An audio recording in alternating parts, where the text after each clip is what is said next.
कहानियों का सफर की इस नई पेशकश में आज हम आपको लिए चलते हैं उस मोड़ पर जहां अधूरी मोहब्बत वक्त और हालात की मार झेलने के बाद भी दिल के किसी कोने में जिंदा रहती है, सिसकती हुई मगर सच्ची।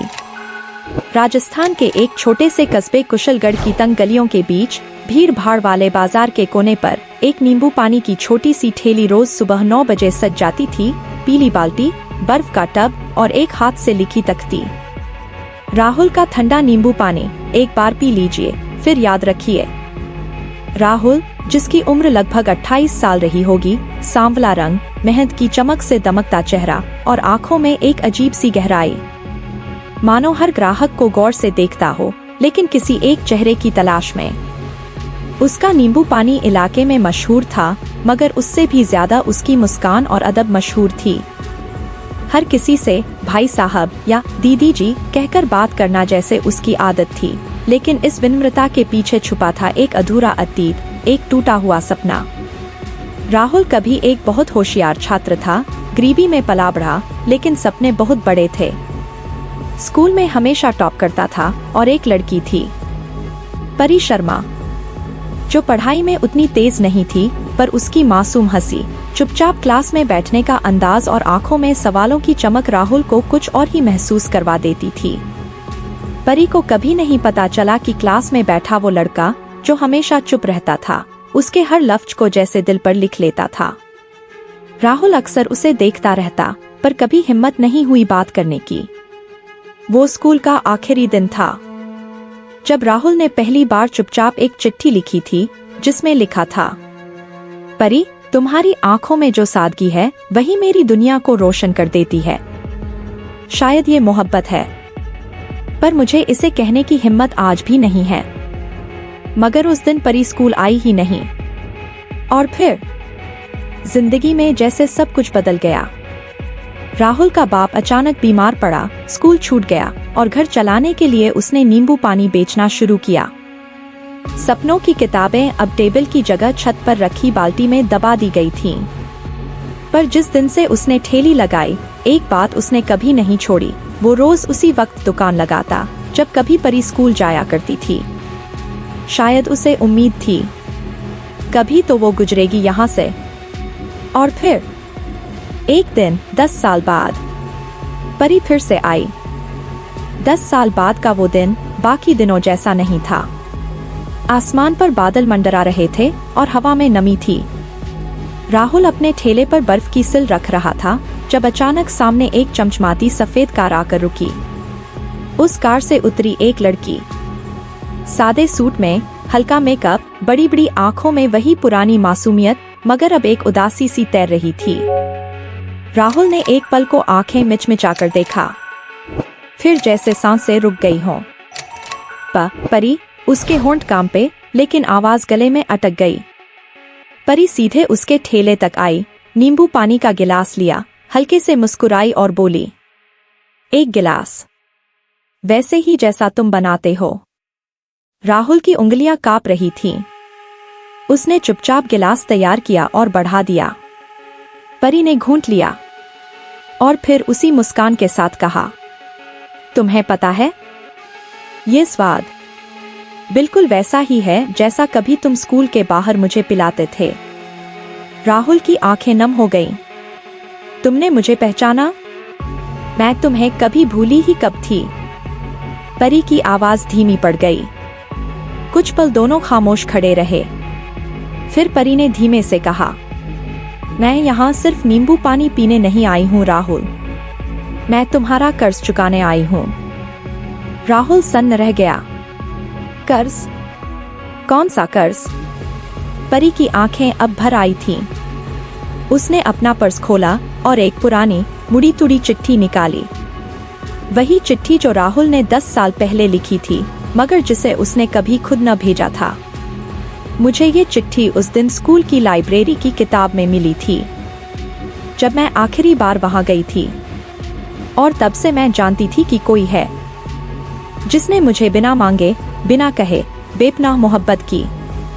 राहुल, मेरी शादी टूट चुकी है। मेरे पास पैसा है, शोहरत है, लेकिन सुकून नहीं है। और सुकून सिर्फ वही मिलता है जहां मोहब्बत अधूरी रह गई हो। राहुल कुछ नहीं कह सका। उसका दिल चीख रहा था, लेकिन जुबान जैसे अब भी वही 10 साल पुरानी झिझक में बंधी हुई थी। और फिर अचानक वो भीड़ में खो गई। परी चली गई थी, मगर राहुल वहीं ठिठक कर खड़ा था। उसके हाथ से गिलास छूट गया और जमीन पर नींबू पानी फैल गया, जैसे उसके दिल में सालों से जमी उम्मीदें बिखर गई हों। रात को जब वो अपने छोटे से कमरे में लौटा, तब उसका दिमाग खाली था, लेकिन दिल सवालों से भरा। वो क्यों आई थी? क्या वाकई वो मुझे याद करती थी? अगर करती थी तो इन 10 सालों में कभी पलटकर क्यों नहीं देखा? वो वही पुरानी डायरी निकाल लाया, जिसमें उसने हर रोज परी के लिए एक पन्ना लिखा था। उसमें आंसुओं से भीगी इबारतें थी, इंतजार की गवाही थी और उन ख्वाबों की परछाइयां थी जो कभी हकीकत नहीं बन सके। दूसरे दिन दोपहर को फिर वही कार आई। इस बार परी अकेली नहीं थी, साथ में एक छोटा बच्चा था, करीब 4 साल का। उसके नन्हे हाथों में राहुल का नींबू पानी था। राहुल ने झुककर बच्चे से पूछा, क्या नाम है तुम्हारा? बच्चे ने मासूमियत से कहा, आरव। मम्मा कहती है आप बहुत अच्छे हो। परी वहीं खड़ी सब देख रही थी। फिर आगे बढ़कर बोली, राहुल, मैं चाहती हूँ आरव तुम्हारे जैसा इंसान बने, सच्चा, ईमानदार और मोहब्बत को समझने वाला। राहुल की आंखों में आंसू थे, मगर इस बार शिकायत नहीं थी, सिर्फ दर्द था और एक अधूरी चाहत का बोझ। परी, तुम वापस क्यों आई हो? उसने आखिर पूछ ही लिया। परी की आवाज भी कांप रही थी।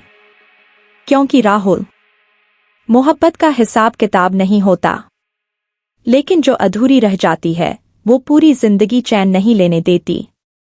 मैं जानती हूँ मैं तुम्हारे लायक नहीं रही, लेकिन क्या तुम्हारा दिल अब भी वैसा ही है? राहुल कुछ पल चुप रहा, फिर बोला, दिल अब भी वही है, मगर अब वो सिर्फ तुम्हें देखने के लिए धड़कता है, पाने के लिए नहीं। परी की आंखों से आंसू टपक पड़े। तो क्या तुम मुझे माफ कर सकते हो? माफ तो उसी को किया जाता है जिसने दिल तोड़ा हो। तुमने तो बस मेरी उम्मीदें जिंदा रखीं। उस शाम राहुल ने पहली बार अपने नींबू पानी की दुकान बंद कर दी। समय से पहले परी और आरव उसके साथ थे। वे तीनों चुपचाप पास के पार्क में जाकर बैठ गए। हवा में एक अजीब सी खामोशी थी, जैसे सारी कायनात रुककर उनके दर्द की गवाही सुन रही हो।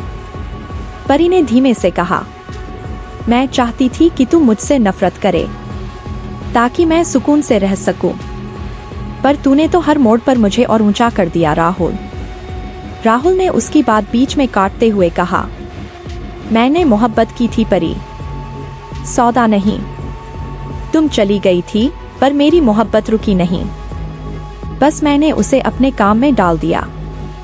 उसी ने मेरी दुकान को पहचान दी, उसी ने मुझे जीना सिखाया। आरव, जो अब तक बेंच पर खेल रहा था, आकर राहुल की गोद में बैठ गया और बोला, अंकल, आप मेरी मम्मा से नाराज हो? राहुल की आंखें भर आईं। वो मुस्कुराकर बोला, नहीं बेटा, अब कोई नाराजगी नहीं।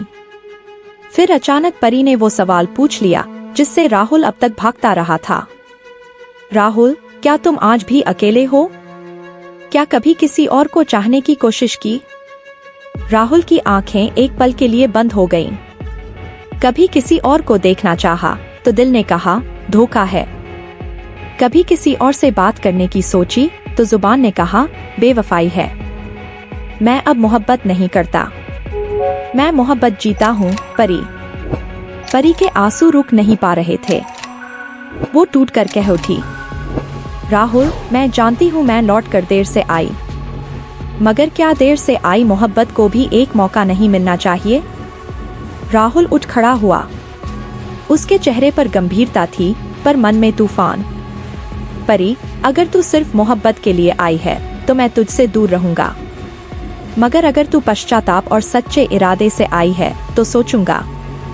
परी ने उसकी तरफ देखा और बोली, मुझे वक्त दो राहुल, मैं खुद को तुम्हारे लायक बनाना चाहती हूँ।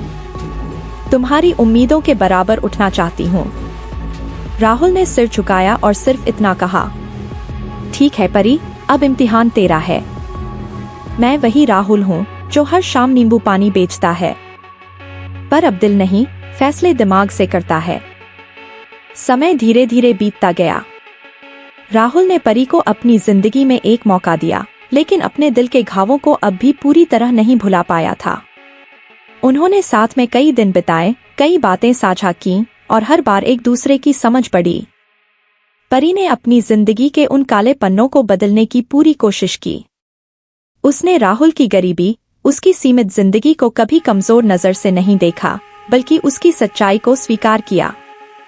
राहुल ने भी परी को अपने सपनों में फिर से जगह दी, पर अब यह जगह अधूरी मोहब्बत की नहीं, सच्चे विश्वास की थी। एक दिन राहुल ने अपनी दुकान पर खड़े होकर आसमान की ओर देखते हुए कहा, जीवन में अक्सर हमें धोखा, दर्द और टूटन मिलती है, लेकिन जो इंसान अपने भीतर की सच्चाई और इंसानियत को नहीं खोता, वही जीवन में जीतता है। परी ने मुस्कुराकर जवाब दिया, और जो सच्चे दिल से मांगे, उसे जिंदगी एक नया मौका जरूर देती है। हमारी कहानी इसी बात का सबूत है। दोस्तों, इस कहानी से हमें एक बात जरूर सीखनी चाहिए कि जिंदगी में कभी हार नहीं माननी चाहिए, चाहे हालात कितने भी खराब हों। और अगर किसी ने आपकी उम्मीदों को तोड़ा है, तो इसका मतलब ये नहीं कि आप भी टूट जाएं। इंसानियत और भरोसा अगर दिल में हो तो अधूरी मोहब्बत भी पूरी हो सकती है। और अब आपसे एक सवाल, अगर आपकी जिंदगी में कोई अधूरा रिश्ता हो, तो क्या आप उसे दूसरा मौका देंगे या फिर उस भरोसे को हमेशा के लिए छोड़ देंगे? नीचे कमेंट में जरूर बताएं, क्योंकि आपकी राय हमारे लिए बहुत मायने रखती है। अगर ये कहानी आपके दिल को छू गई हो, तो इसे लाइक और शेयर जरूर करें और हमारे चैनल कहानियों का सफर को सब्सक्राइब करना न भूलें। फिर मिलेंगे एक नई कहानी के साथ, एक नए एहसास के साथ। जय हिंद।